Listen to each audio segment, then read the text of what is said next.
जम्मू कश्मीर में इलेक्शन की रफ्तार तेज़ हो गई है। इसी बीच जम्मू कश्मीर के इलेक्शन रेस में कांग्रेस ने सारे बड़े नेताओं को उतार दिया है। इन नेताओं में राष्ट्रीय महासचिव से लेकर पूर्व प्रदेश अध्यक्ष तक का नाम भी शामिल है। सवाल ये है कि इन नेताओं को उतार कर राहुल कौन सा प्रयोग करना चाहते हैं। लोकसभा चुनाव से खुश हुए राहुल गांधी जब गुजरात पहुंचे तो वहां उन्होंने पार्टी नेताओं को एक किस्सा सुनाया। दरअसल यह किस्सा रेस के घोड़े और शादी के घोड़े से जुड़ा हुआ था। किस्सा सुनाने के बाद राहुल ने नेताओं से पूछा कि आप रेस का घोड़ा बनना चाहेंगे या शादी का। कार्यकर्ताओं का जवाब जो ही रहा हो, लेकिन इसके करीब 45 दिन बाद कांग्रेस ने जम्मू कश्मीर के इलेक्शन की रेस में अपने सभी बड़े नेताओं को उतार दिया है। इन नेताओं में राष्ट्रीय महासचिव से लेकर पूर्व प्रदेश अध्यक्ष तक का नाम शामिल है। आइए जानते हैं कौन कौन से नेता इस लिस्ट में शामिल हैं।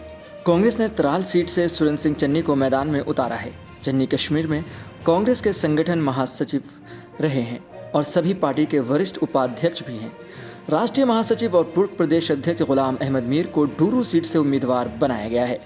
मीर पहले भी यहां से चुनाव लड़ चुके हैं। जम्मू कश्मीर के पूर्व प्रदेश अध्यक्ष विकास रसूल वानी को उधमपुर की बनिहाल सीट से प्रत्याशी बनाया गया है और वानी पहले भी 2 बार यहां से विधायक रहे हैं। अनंतनाग सीट से पूर्व कांग्रेस अध्यक्ष पीरजादा मोहम्मद सईद को प्रत्याशी बनाया गया है। सईद की गिनती घाटी के कद्दावर नेताओं में होती है। तो चलिए ये भी जानते हैं कि कांग्रेस ने बड़े नेताओं को इलेक्शन में उतारने का रीज़न क्या दिया है। ये भी एक बड़ी वजह है कि गुलाम नबी आज़ाद के जाने के बाद जम्मू कश्मीर कांग्रेस में लीडरशिप क्राइसिस है। पार्टी में टॉप पोस्ट के लिए कोई दावेदार भी नहीं है, लेकिन किसी एक के नाम पर कोई एग्री नहीं हो पा रहा है क्योंकि अब तक इलेक्शन नहीं हो रहे थे। इसलिए पार्टी इस मुद्दे को टाल रही थी, लेकिन अब इलेक्शन के बाद उसे किसी न किसी चेहरे को आगे करना ही होगा। कांग्रेस ने बड़े नेताओं को मैदान में उतार कर ये मैसेज दे दिया है कि जो नेता चुनाव जीतने में सफल होगा वही टॉप पोस्ट का दावेदार भी होगा, बाकी अपने आप बाहर हो जाएंगे। वैसे भी बड़े नेताओं को लेकर कश्मीर का मूड इन दिनों ठीक नहीं है। हालिया लोकसभा चुनाव में पूर्व मुख्यमंत्री उमर अब्दुल्ला और महबूबा मुफ्ती चुनाव हार चुके हैं। अब की बार कांग्रेस ज़्यादा से ज़्यादा सीट जीतने की कोशिश कर रही है क्योंकि कांग्रेस गठबंधन के तहत कश्मीर में 32 सीटों पर चुनाव लड़ना है।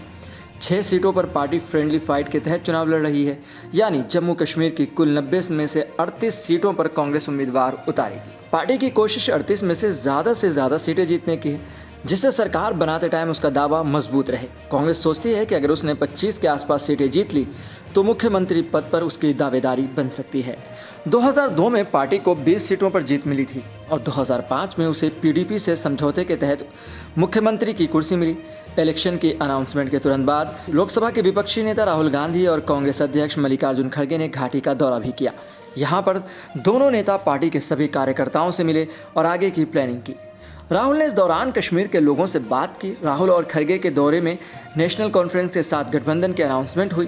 कांग्रेस और नेशनल कॉन्फ्रेंस के साथ इस गठबंधन में पैंथर्स पार्टी और सीपीएम भी शामिल है। राहुल ने इस दौरे में घाटी में सरकार बनाने का दावा भी किया।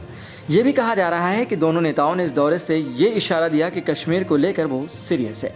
जम्मू कश्मीर के 90 विधानसभा सीटों के लिए इलेक्शन कमेटी 3 बार में इलेक्शन कराने जा रहा है। पहले 18 सितंबर को 24 सीटों के लिए वोटिंग होगी, फिर 26 सितंबर को दूसरे इसमें 26 सीटों के लिए वोट डाले जाएंगे, वहीं आखिरी 1 अक्टूबर को जिसमें 40 सीटों के लिए वोट डाले जाएंगे। 4 अक्टूबर को मतों की गिनती की जाएगी। सरकार बनाने के लिए किसी भी पार्टी या गठबंधन को कम से कम 46 सीटों पर जीतना ज़रूरी है। ऐसी खबरों के लिए देखते रहें सहारा समय का समय डिजिटल।